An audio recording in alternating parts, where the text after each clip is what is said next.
What's the defensive end? Oh, Haason Reddick. I gotta put Haason Reddick. How many you have? 16 sacks?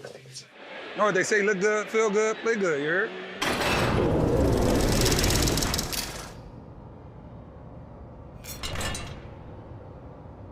You know, he's kind of this tweener guy, right? He's a little bit of a backer, he's a little bit of a defensive end, but he can do it all. And knocked away by Reddick. But I'll tell you this, he's 100% of a pass rusher. Including playoffs, Haason Reddick had 19.5 sacks.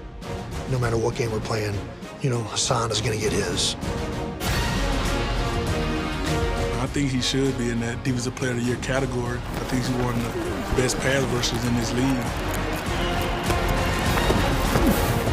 Well, he's a guy that comes off the edge with tremendous burst, 4.5 speed. He has a quick jab, a hop-out move that he gets a lot of tackles that lean with. I've seen him have a lot of sacks off that this year.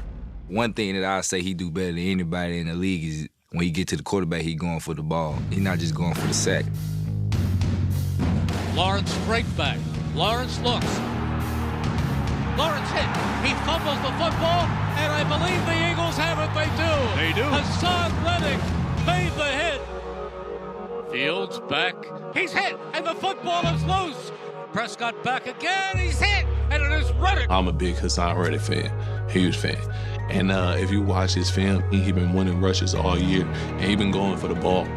He finished 4th in the voting for NFL Defensive Player of the Year.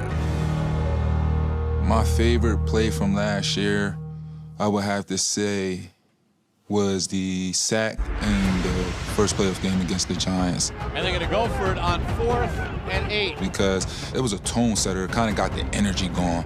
And it set a standard for what that game was going to look like. He's hit. Haason Reddick, that's another sack. You know, I think that set the momentum for the rest of our playoff push and going into the Super Bowl. We said we ain't going nowhere yet, baby. Another opportunity. The NFC Championship. This is the type of game where things are gonna get heated. Brock Purdy. Ball got hit. Haason Reddick. I just talked to Brock Purdy on our podcast, and I got a lot of respect for that kid, but, I mean, that play solidified that game early. He just gets hammered by Haason Reddick. And I'm sure Haas was not intending to hurt, but when you're getting hits on a quarterback as frequently as he does, stuff like that happens, and that's got to be the standout moment from him from last year. You can't block him with a tight end. You can't block him with a tight end. Like, blocking him with a tight end, he got clean fast. And once you see that hand go back and just get the ball off. This time, they're trying to block him with Croft, the tight end. Stop blocking good rushers with a tight end. It's never gonna work. Last year was a really big year, but I'm now entering my prime, so while last year was good and I think I deserve to be on the list, let's see what we do this year. I think I'll be on there again. I have no fear, it's my Jordan year. I'm going all in for the win, put on my gear. Hop in the game, show them how I is. Stealing y'all fame, yeah, it's my Jordan year, yeah, it's my Jordan year. Oh, whoa. And yeah, I'm only doing me, but watch me take